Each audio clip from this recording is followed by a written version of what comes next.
We are back to our tech showcase, and the next company, I should have checked this again before. It's either PRIVO or PRIVO, depending on potato. But I'll let Denise tell us how she prefers to have her company pronounced. But Denise is a subject matter expert in age assurance, digital identity, and age-appropriate design. And of course, minors online privacy. So Denise has been doing this probably longer than anybody else in the room, I would imagine. I'll spare her blushes, but many years, helping companies to understand how to legally maintain youth customer relationships that meet their business objectives. She frequently speaks at children's privacy events across the globe, and as an innovator has also been granted 3 patents related to device-level age assurance for the protection of the vulnerable population. Denise, welcome. Thank you, Ian. So as Ian said, I'm Denise Tayloe. I'm the co-founder and CEO at Privacy Vaults Online, and we're known as PRIVO in the marketplace, but we'll answer to PRIVO or PRIVO, depending on where we are. Suffice it to say, we're a privacy solutions company. I'm here today to talk a little bit about the work that we've been doing addressing children's identity and verifiable parental consent at scale. Something that we've been doing for quite some time is processing parental consent. So I thought we would share with you some of what our learnings are and how we work. Just a little more about us. We consider ourselves a global expert. I founded the company 20 plus years ago. We are celebrating this year our 20th year as a safe harbor with the Federal Trade Commission in the US, and that's under COPPA, the Children's Online Privacy Protection Act. Does everybody in the room, or give me a hand if you know and have heard of COPPA? Okay, well, the room would not have raised their hands 20 years ago, as you can imagine. I'm not even sure it would have happened 3 or 4 years ago. But what we do as a safe harbor is audit and certify compliance. This is a sprinkling of our clients over the years. So we have many different industries and sectors that we support. We do, I would say, 2 things. We help companies either let kids in or to keep kids out.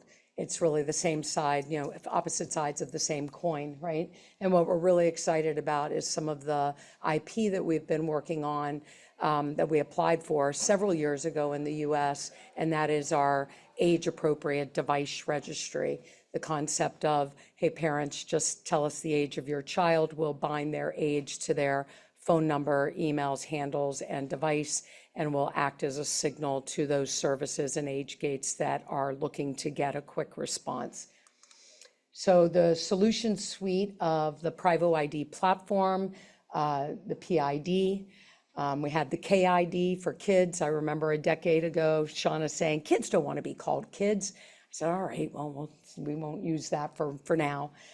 Kids Privacy Assured by PRIVO is the trust mark that you'll see in the privacy policy of our member clients.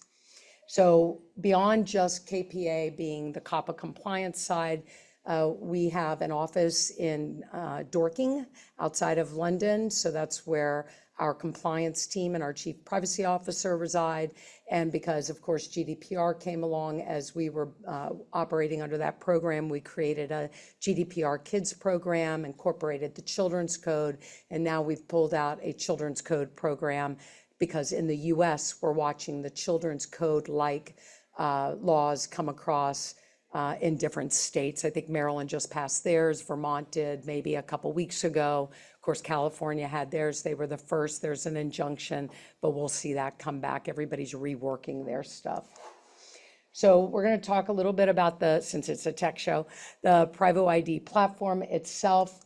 I want to just sort of bring everyone back to where I was in 15-16 timeframe when in our country, you heard the NIST folks yesterday. NIST had a program called the National Strategy for Trusted Identities in Cyberspace, and PRIVO was awarded a grant to demonstrate parental consent at internet scale for a marketplace that didn't want parental consent. because after all, there are no 12 and unders. The age of consent in the US is 13. So kids magically all became 13 and over, and there wasn't a lot of consent processing going on. But with that in mind, privacy enhanced, voluntary, secure, resilient, interoperable, cost-effective, easy to use. Those principles are still the guiding principles that drive what we do. We also, together with NIST, created the Minors Trust Framework, the legal, operational, and technical policies necessary to operate an identity federation. And that is something that we had to do because there was nobody else doing it. So I'm so excited to see everybody coming together now, and great minds are actually, going to make something really happen. As you can imagine, he said, I'm the oldest one. I feel like a grandmother in all of this. But I'm glad to see a lot of young faces and new ideas. So this is a snapshot of what our platform is today. So yes, we do what many of you in the room do, age and identity verification, but we are a customer identity and access management platform built on top of our compliance service. So everything we do as compliance built in and around. Not everybody uses our safe harbor program or our trust mark, but we always build the compliance in. So account creation, identity verification, age verification, consent management at a very granular level, single sign-on. We're an OpenID Connect provider, SAML-based. We've done some really cool projects in that. And then the newer services that come under the registry. So in totality, we're basically a hub of microservices, APIs and SDKs, headful and headless. We can plug into our customers' journey wherever we best fit. Some companies do not have a way to manage child data, so we are the child credential hanging off of their adult credentials. Some do not have adult credentials, so we're the adult credential hanging off of the child. And if you're some of our other clients that we'll touch on, I'll tell you a little bit about how we do that. The MPR, the Minors Protection Registry, is we're now at an MVP state. We're talking with a handful of states in the US about standing up a voluntary digital rights registry service for parents to claim their digital rights, tell us the age of their children. Think of it like a SAR clearinghouse, right? Where parents can bring the data to the front door of companies who have been reluctant to acknowledge that children are there. So it is a actual knowledge at your front door for those companies that don't subscribe, and for companies that subscribe, they get in real time the signals that they need if a parent or child has taken the time to protect their device. That's in a separate database. It's all just hashed values against ages. There's nothing else, no profile data available. Our clients are literally sending data. We compare hash match like an OFAC lookup list. Do we have the data? If we don't have the data, that doesn't mean it's not a child. It just means you need to now do whatever your next step in the journey is. If we do have the data, then we're going to look to the configurations associated to that particular client, and we're going to feed back under a particular age, within a particular range. And as well, parents will be able to add their online contact information. In the world of COPPA, in order to initiate verifiable parental consent, we're starting with kids, right? Hey kid, what's your dad's email address? We can only collect online identifiers in the US. We cannot collect phone numbers directly from a child and start texting the adult because they haven't consented to the text. Once a parent comes through, they can choose to use the phone as their preferred method to get future communication. So on the internet, it's really hard to know who's a kid, right? We all know that. That's why we're here talking about these subjects. But then you put that into the world of the metaverse, artificial intelligence, all the things that are happening that even further sort of disguise who we are, the fact that people need and want anonymity. But as we know, we've got adults posing as minors, minors posing as adults. We have adults who need protection from minors, because when I go into a bar and belly up, I don't like kick up a conversation with a 10-year-old next to me. That's just, not my thing. And so but we know it happens online, and adults don't want to be in a situation where they find themselves talking to somebody that they're not supposed to. So kids are fibbers, and we all know that. We all did it as we were young ourselves. So we should expect that they just want to gain access and be able to do the things that, everybody wants to do. Everybody looks to age up a little bit.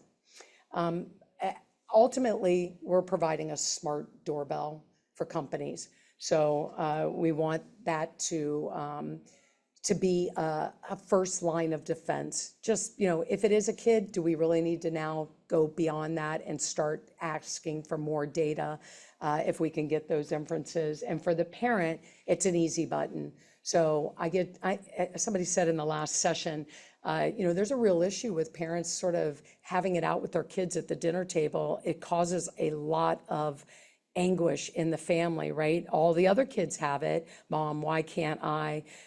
This is kind of an approach of it's free to you, parent. You set the age once. You don't know why they didn't let you in. You're not fighting with anybody. And then you start to encourage kids to understand that they can open up a whole world of opportunity against their truthful real age. So you have to incentivize kids and give them a reason to actually be truthful. They do not want to see the advertising, pornography. They don't want to see that stuff.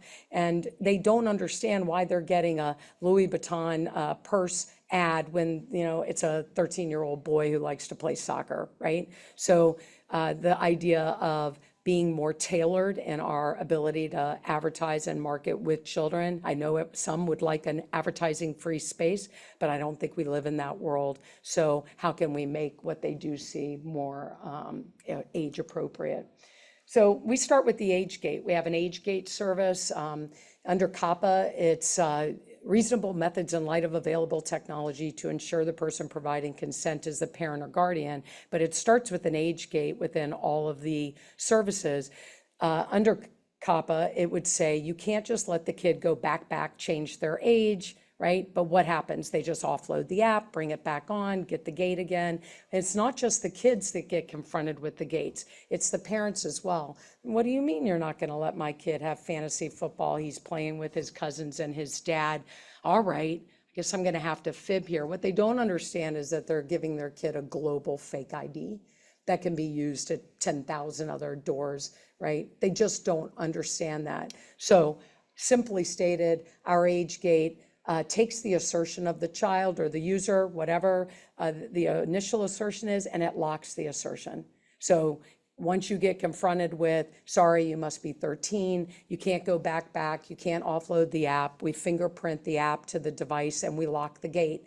And then we give dispute resolution. And in doing so, and of course, the gate can talk to the registry as well, right? Take the assertion, that's one step, talk to the registry, see if we know anything different, and then we can go to the next, which is my mother, who's 86, very active, finally put in her retirement papers for the federal government. This is why we don't have any money in our country, because mom's still collecting a paycheck. So, but she does not like being asked her age. She don't like it at all. She is 16. And then she gets blocked from things and she has no way to get out. So think about the age gates when adults fib down, not because they're trying to do anything nefarious. How do they then get out of the lockdown of any gate that's out there? So we offer a widget that we can call into our own gate, or somebody can implement the widget itself. And we offer multiple methods that people can choose from to get out of lockdown. All right, so consent, and I'm time check for me, somebody. Consent is a component that most people aren't talking about, but when you're dealing with children, consent's really important, and Rachel talked about it yesterday, so I'm just gonna dive in just a little more. So the US COPPA reg is a risk-based approach, just like GDPR. It says that depending on what data you collect, how you're going to put it to use, what you're going to do with it, that's going to drive the level of assurance that we need to obtain in processing the verifiable parental consent. So we can start at a very low level within our service at notice, no consent. A child creates a login, a password. There's no email for password reset, or they give us an email or a phone number for password reset, but we immediately hash it, one-way hash, so that we can only open it back up when they come with that data. We're considered and deemed not to have collected that data, they can have an account. There may be no notice to a parent. And then we move up the scheme. As we start to collect data, we have to say, what is the limited amount? Sometimes we can do notice and opt out. Sometimes we need notice and opt in. And then depending on the features and functionality that we're making available, we have to ID proof. So if there's social sharing, if there's public disclosure, if there's selling of data, all of that rises to the highest level. But the idea of trying to get these kids straight to the highest level, they get marginalized, they drop off. So you have to let them play and engage and just in time move up the consent. And then what can you do as a company? I don't hear anybody talking about the elephant in the room. Nobody big companies look at the fines and how much money they make, and it's pretty obvious what choices have been made, right? But there are ways to actually engage children, age appropriate, and build them as lifetime customers. They drive a lot of spend in the household, and they like to do a lot of things that aren't only social media, right? So contests and award programs and rewards, all of these things just say, sorry, you can't participate. You can't participate. So no wonder we have 60% of kids all fibbing about their age before they even get to 13 because the companies simply would not accommodate them. This is an example of some of our clients that are using the technology services. And I thought maybe we would just talk, I want to open your mind here, right? So what is Livongo? It's a diabetes app. It's owned by Teladoc. Now, I don't have a big run on adults claiming to be the parent of another child, giving that child a diabetes app. I actually get pretty darn good data there, right? Because the diabetes app is presented in the employee benefits program. The employee goes to create the account. The account needs to know who is my customer. The customer is under the age of, I'm not sure if they're under 13 or under 16, but whatever that age is, they set it. We then go off and fetch parental consent, verify the parent identity, and through webhooks, polling, and calls, or the authenticate and pull the data back, we then deliver back, okay, we now have consent in place. You can proceed with the account and delivering the service. Moxie's a robot for people that need a robot to talk to, and it's doing really well. Actually, we process the consent because at a high level of assurance, more so because the perception is we need this robot to be associated. We need to know there's a parent in the mix. And Exola, I'm really excited about. They're a payments company. They're one of the biggest ones in gaming, and they wanted to offer payments to kids. And so we're the consent manager that works alongside of their identity services. So just examples, right? Adobe, we all know Adobe. Nat Geo wanted to do a contest, a program with kids. Adobe didn't have a way to allow child accounts. So you started your journey at Nat Geo. You then bounce through the PRIVO system to get a PRIVO ID. We, under the covers, created an Adobe ID. We link to the Adobe system. Kid logs in with this PRIVO ID. We authenticate them under, and in that sense, we're interoperating with Okta, who is the underlying identity service. All right, so how our system works, everything's about permissions, the app or service. It's always unique, not one size fits all. We start with features. Features are activities, things that you might want to gain consent for. We take those features and we map them to roles. Who's the feature for? Is it for the adult, for the teen, for a child, for the teacher? And who can grant consent? Can the kid grant their own consent, or do they have to notify a parent and get their consent? And then we map everything. Every feature has its own DPIA, so it's all mapped to the data, right? Because just because you collected my email for password reset doesn't mean you should have my email for a newsletter. We all know this concept. The email may live once, but you may say they can't use it for the newsletter, for instance. Some religions don't allow for birthday clubs, right? You're not supposed to, in certain religions, send a kid a birthday wish. So you have to be able to pull that feature out of the rewards program, let's say, and deal with that separately. We talked about the sliding scale. We created our scale to be able to read our own system. So we start with something like at PBS, we did what they had called a save slot. They just needed to save all the things, but there was no PII. So we gave them an identifier linked to that they could then run through their analytics service, and we kept everybody clean from the data. Generic newsletters can do notice and opt out, but once you start adding data and know the gender or what people like, you have to get an opt-in. Notice and opt-in requires a follow-up of another email, a phone call. You have to, we call it email plus, but at the end of the day, email is not the only way to get to parents. It's an online identifier that you can collect. And then, as we said, if you get into the UGC side of the world, you have to get to fully verified and proof who's on the other end. So I would call it just in time, building up the level of verification that exists. So as I mentioned, age gates matter, right? So we start with an age gate. You take an assertion first. Don't assume everybody's a liar, but you take that and you don't forget it and just let them offload their app. If it's a service that needs to get parental consent, they can provide us their name, the parent online identifier. Most people are collecting an email. There's some movement to try to move that to phones as well. We send an email off to the parent. Hi, parent.